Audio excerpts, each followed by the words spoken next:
Hi friends, welcome to real stories. నాన్న మాట కోసం ఎపిసోడ్ నెంబర్ 10. 10వ తరగతి పరీక్షలు అయిపోయాక పెద్ద బరువు దిగిపోయినట్టుగా అనిపించింది ధరణికి. ఆ ఊర్లో ఒకే ఒక థియేటరు ఉంది. సిటీలో రిలీజ్ అయ్యి హిట్ అయ్యాక ఆ ఊరు థియేటర్కి వచ్చేది. అంటే దాదాపు సంవత్సరం సిటీలో ఆడాక హిట్ అయిన సినిమాలని ఆ ఊరు థియేటర్లో వేసేవారు.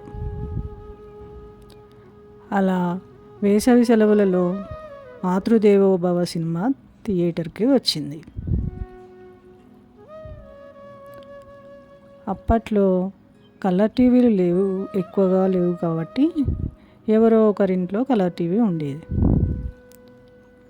అందుకని థియేటర్కి వెళ్ళి సినిమాలు చూడటం అంటే చాలా ఆసక్తిగా ఉండేది.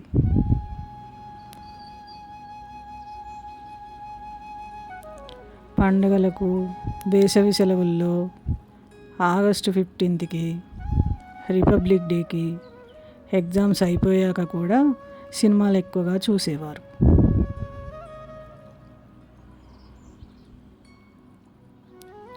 సరస్వతి తన ఫ్రెండ్స్ 10వ తరగతి పరీక్షలు అయిపోయాయి అని సినిమాకి వెళ్దాము అని అనుకున్నారు.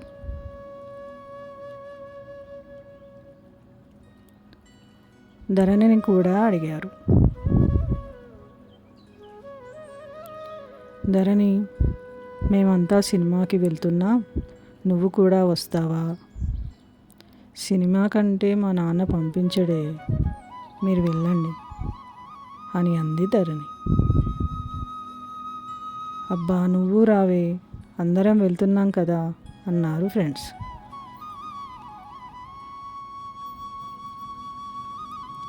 అయితే మీరు మా నాన్నని అడగండి, సరే అంటే వస్తాను అంది.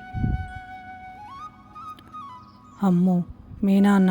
బాబోయ్, నేనడగా, అంకుల్ని చూస్తేనే భయంగా ఉంటుంది, అలాంటిది ఎలా అడగాలి అంది ఒక ఫ్రెండ్.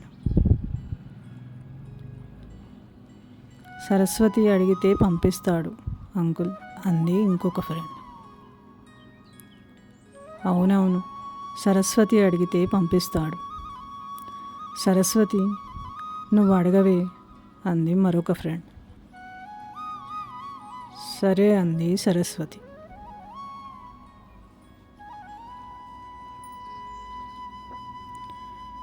అంకుల్, నేను నా ఫ్రెండ్స్ సినిమాకు వెళ్తున్నాము, ధరణిని కూడా పంపించండి.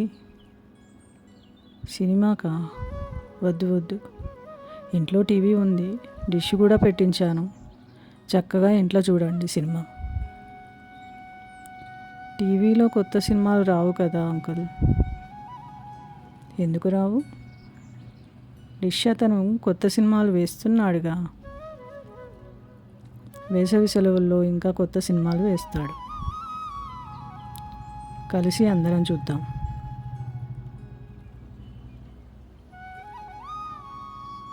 ఎంతైనా థియేటర్లో చూసినట్టు ఉండదు కదా అంకుల్, మనవి కలర్ టీవీలు కూడా కాదు.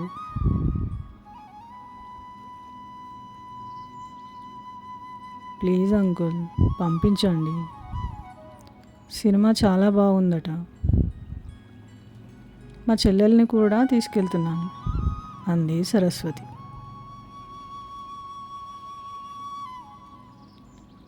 ఇంతకీ ఏ సినిమా? మాతృదేవోభవ అంకుల్. వెళ్ళిన వాళ్ళు ఏడవని వాళ్ళు లేరంట, చిన్నపిల్లల నుంచి ముసలి వాళ్ళ వరకు చూడొచ్చట, చాలా బాగుందట. ప్లీజ్ అంకుల్, ధరణిని పంపించండి. ధరణిని తీసుకొచ్చే బాధ్యత నాది అంది సరస్వతి. సరే, నీ బాధ్యత అంటున్నావు కాబట్టి పంపిస్తాను, కానీ రాత్రి షో మాత్రం వద్దు, ఉదయం లేదంటే మధ్యాహ్నం వెళ్ళండి. సరే అంకుల్ అంది సరస్వతి.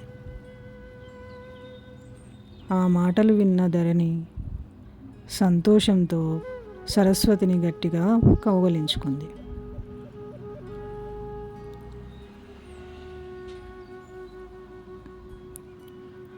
మర్నాడు మధ్యాహ్నం త్వరగా భోజనం చేసి సరస్వతి, తన చెల్లెళ్ళు, ధరణి, వారి ఫ్రెండ్స్ అందరూ సినిమాకు వెళ్ళారు.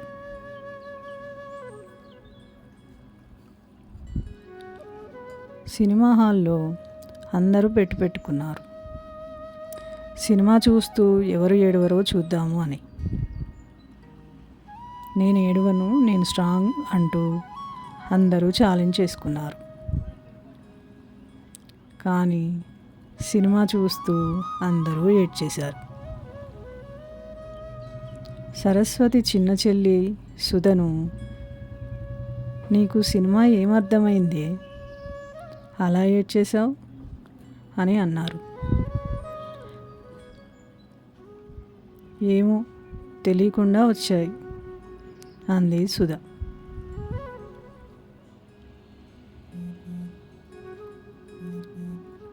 ఆ తర్వాత కొద్ది రోజులకి వెంకటేశ్వర్లు ఫ్యామిలీ సెలవుల్లో బచ్చన్నపేటకు వెళ్ళి వైష్ణవితో సరదాగా గడిపారు.